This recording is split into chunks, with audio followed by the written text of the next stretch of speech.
Queen Nzinga, the warrior, queen who defied Portuguese slavery. In the vast expanse of 17th century Africa, where the echoes of ancestral wisdom embraced the land, a tale of defiance was unfolding.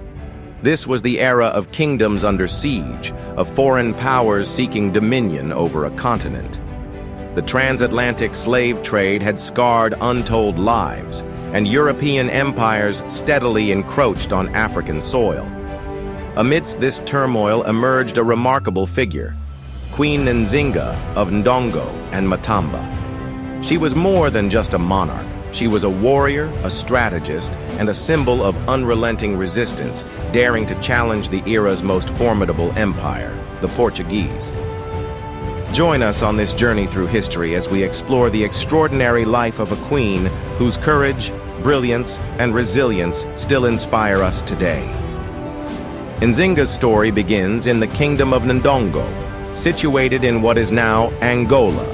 Born into a royal bloodline, she was the daughter of Angola Kiluanji Kia Samba, a king who fiercely opposed Portuguese advances.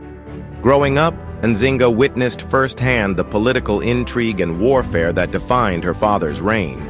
These tumultuous years laid the foundation of her strength and adaptability.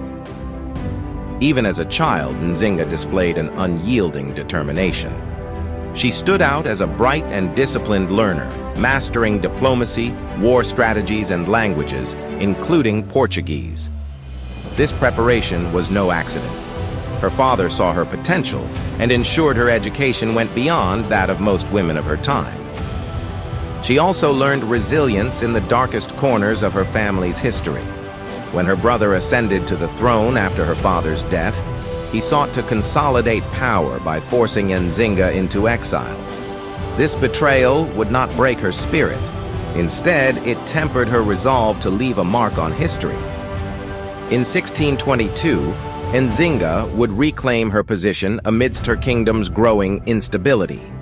The Portuguese pursued alliances to sustain their stranglehold on Angola and sought to intimidate Ndongo into submission through diplomacy. It was during this time that Nzinga was sent to negotiate with the colonial governor of Luanda. What unfolded at this meeting would not only secure her place in history, but transform her into a legend. Upon arriving, Nzinga found no chair provided for her, a calculated slight meant to diminish her status. However, Nzinga's response was swift and ingenious.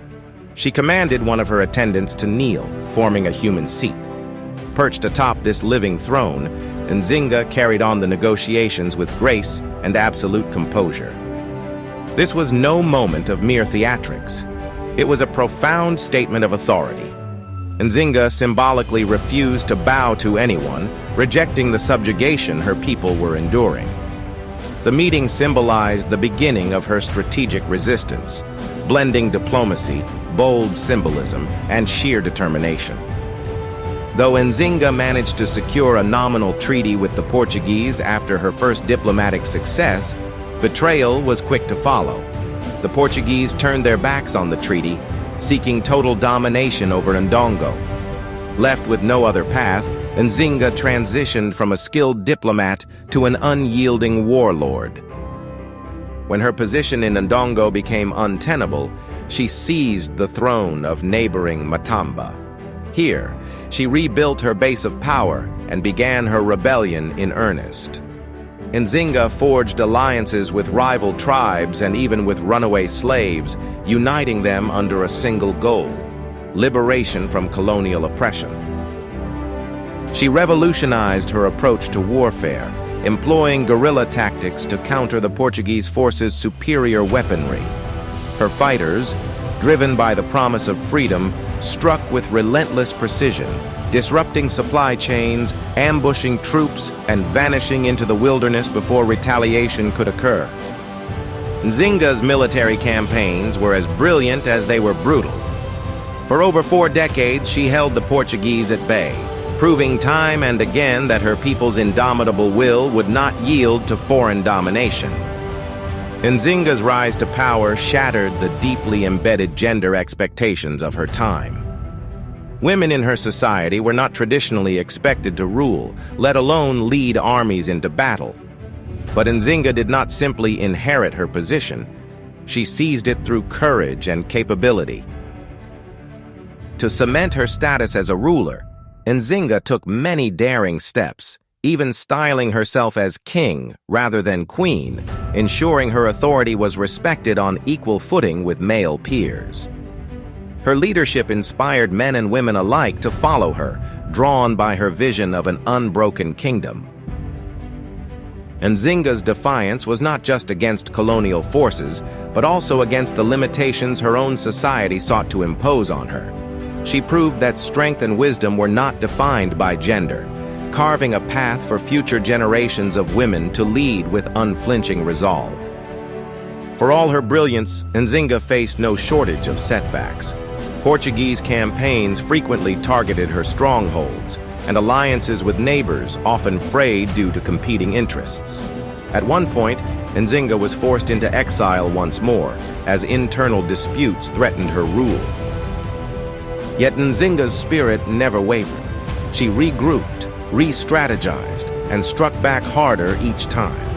Through sheer force of will, she maintained a foothold on Angola's turbulent political stage and safeguarded Matamba as a bastion of resistance.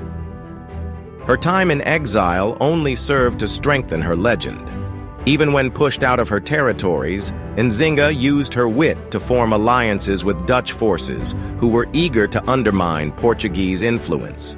Though a temporary partnership, it was a testament to her cunning as a leader who adapted to every challenge. As Nzinga grew older, she began focusing on solidifying the future she had fought so fiercely to protect. After decades of war, she transitioned into a peacetime ruler, ensuring Matamba became a center of trade, governance, and military preparedness. Her efforts laid the groundwork for the kingdom's survival long after her death. Nzinga's unwavering commitment to independence made her a revered figure even during her lifetime.